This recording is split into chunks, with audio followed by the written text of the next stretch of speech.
Netrukus laidoje matysite. Čikagos lietuviai bėgo už laisvą lietuvišką žodį. Lietuvių dailės muziejus Lemonte pradėjo naują sezoną. Pasaulio lietuviai kviečiami atrasti skaitmeninį Lietuvos regionų žemėlapį.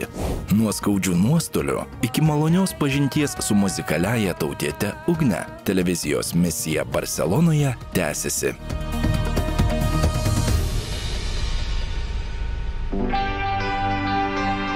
5 už Lietuvą – tai jau 12 metų gyvuojanti iniciatyva, suburianti lietuvius iš įvairių pasaulio kraštų. Bėgdami 5 kilometrus tautiečiai ne tik ragina rinktis aktyvų gyvenimo būdą, bet ir atkreipia dėmesį į įvairias pasaulio lietuviams aktualias temas. Šiųmetis bėgimas vyko už laisvą lietuvišką žodį, kuris per 100 metų skambėjo radijo bangomis ir jungė tautiečius visame pasaulyje.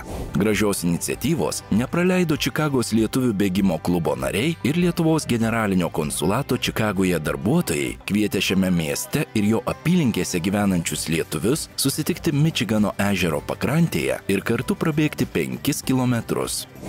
Šventiškai pasipuošę mažieji bei jų tėvai, garbingo amžiaus senjorai, visi buvo apdovanoti atminimo medaliais, kuriuos įteikė generalinis konsulas Regimantas Jablonskas.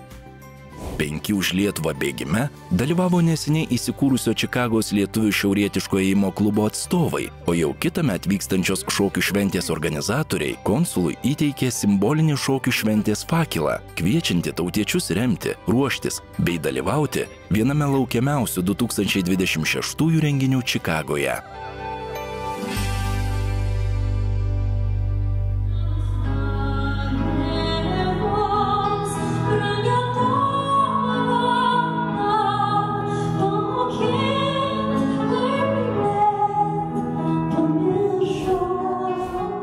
Pasaulio lietuvių centre Lemonte įsikūręs Lietuvių dailės muziejus pradėjo jau 36-ąjį savo veiklos sezoną. Šiai progai skirtas šventinis vakaras subūrė net 40 menininkų iš įvairių sričių, nuo tapybos, grafikos ir fotografijos iki keramikos, medžio skulptūros bei juvelyrikos. Šis sezonas ypatingas dar ir tuo, kad minime Mikalojaus Konstantino Čiurlionio 150-asias gimimo metinės. Jis sakė, aš noriu kurti tai, ko neįmanoma pasakyti, tik pajusti. Ir ramybė tai yra būsena, kurioje menas kvėpuoja. Todėl tegul mūsų ši paroda būna mūsų duoklė ramybės temai. Tiek asmeniniai, tiek kolektyviniai, tiek kūrybiniai. Mums visiems.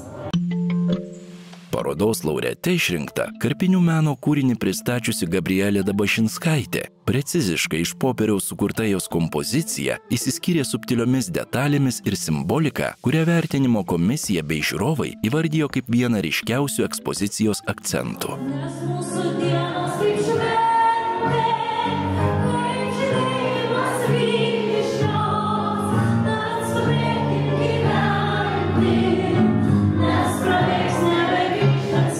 Ypatingą šventinio vakaro atmosferą kūrė dainininkė Agnė Giedraitytė, atlikusi dainų popuri.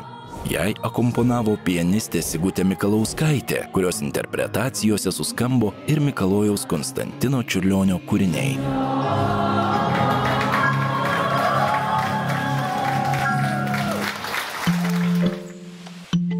Įvairiuose pasaulio kraštuose įsikūrusiems lietuviams, svarstantiems apie galimybę grįžti gyventi į Lietuvą, neabejotinai kyla daug klausimų, nuo būsto ir darbo paieškų iki švietimo ir sveikatos paslaugų. Tuo jau spėjo įsitikinti ir užimtumo tarnybos iniciatyvos Gal į Lietuvą koordinatorė Eglė Martinkienienė. Su iniciatyva Gal į Lietuvą vykstame pas užsienio lietuvius ir taip pat bendraujame su jais Lietuvoje. Tai žinoma, jie užduoda mums pačius įvairiausius klausimus, o mes visuomet akcentuojam, kad labai svarbu ruoštis iš anksto, nes tikrai žinom, kad kuo geriau pasiruošę grįžimui į Lietuvą, jeigu turėsi planą, tai viskas vyks tik sklandžiau ir sėkmingiau. Taigi, tas poreikis brendo ir subrendo į tokį mūsų sukurtą skaitmeninį įrankį Lietuvos regionų žemėlapį, kurį pagaminome kartu su užimtumo tarnybos komanda ir savo kitais partneriais. Taigi šis žemėlapis apima iš tiesų įvairų spektrą temų, nes aišku, žmonėms aktualiausia yra tai, ar aš turėsiu galimybę sklandžiai rasti darbą. Ar kokia darbo rinka yra regione. Taip pat būstas, kokios būsto kainos, švietimo tema, ar mano vaikai galės rasti lengvai mokyklą ir ten tęsti savo mokslus. Taip pat kultūra, sveikata, žodžiu, visos labai svarbios mums gyvenimiškos temos. Ir Lietuvos regionų žemėlapyje yra visa ta informacija pateikta duomenimis. Duomenys yra iš oficialių šaltinių, jie kasdien atsinaujina, o žemėlapyje yra daugiau nei 50 rodiklių, kuriuos galima tiesiog surasti bet kurią informaciją apie Lietuvos savivaldybės. Iniciatyvos Gal į Lietuvą koordinatorė džiaugiasi, kad skaitmeniniu Lietuvos regionų žemėlapiu pasinaudota jau daugiau nei 40 000 kartų. Pastebėjome labai gražią tendenciją, kad šiuo žemėlapiu naudojasi ne tik gyvenantys užsienį lietuviai, kurie ruošiasi grįžti į Lietuvą, bet taip pat ir grįžusieji, o ir vietos bendruomenės bei savivaldybės. Tai iš ties džiugina šitą tendenciją ir šis žemėlapis yra aktualus praktiškai visai vietos bendruomeniai, todėl kad duomenys yra iš ties universalūs. Duomenys atsinaujina kiekvieną dieną, reiškia, jūs gaunate pačią šviežiausią ir patikimiausią informaciją iš oficialių šaltinių. Taip pat labai įdomu, kad galima palyginti savivaldybės tarpusavyje. Tai reiškia, jeigu jūs išsifiltruojate keletą savivaldybių, jūs galite palyginti jų būsto kainas arba darbo užmokestį tarpusavį ir galbūt tai bus lemiamas veiksnys, kuris padės jums apsispręsti, į kurią savivaldybę norite atvykti. Lietuvos regionų žemėlapio apsilankymų statistika rodo, kad šiuo skaitmeniniu įrankiu aktyviausiai naudojasi Airijoje, Jungtinėje karalystėje bei Skandinavijos šalyse gyvenantys tautiečiai. Įrankis aktualus ir Lietuvos gyventojams, svarstantiems apie vidinę migraciją, planuojantiems investicijas ar verslo kūrimą.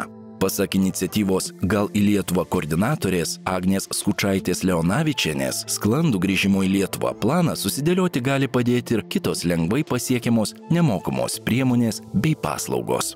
Galite kreiptis visada į užimtumo tarnybą, galite paskambinti arba parašyti elektroninį laišką, taip pat galite užeiti į bet kurį klientų aptarnavimo skyrių, kur yra parengtos specialistės. Mes joms pasakojam, kas yra diaspora, su kokiais kliuviniais ar su kokiais iššūkiais susiduria grįžtantieji. Tai yra žmonės, kurie ne tik empatiškai parengti, bet ir turi visą reikiamą informaciją. Ir taip pat dar galite pasidomėti karjeromis galimybėmis regioninėse karjeros centruose, kurie vadinasi Karjeras, o informacinė svetainė Karjeras tau. Žinokite, jog yra tokia galimybė gauti karjeros konsultacijas tiek gyvai, tiek nuotoliu. Tai yra specialistai padėtų net nutarti, jeigu galvojate apie karjeros keitimą, tai ko reikėtų, kad tas pokytis būtų teigiamai įvykdytas. Ir tai Lietuvos piliečiams visiškai nieko nekainuoja.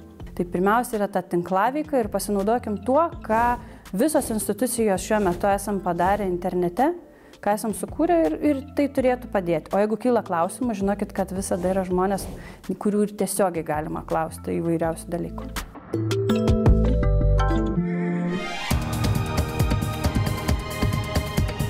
Po reklamos matysite, iššūkiai neaplenkė ir ekspedicijos Misija Pasaulio Lietuva komandos. Teko patirti realybę.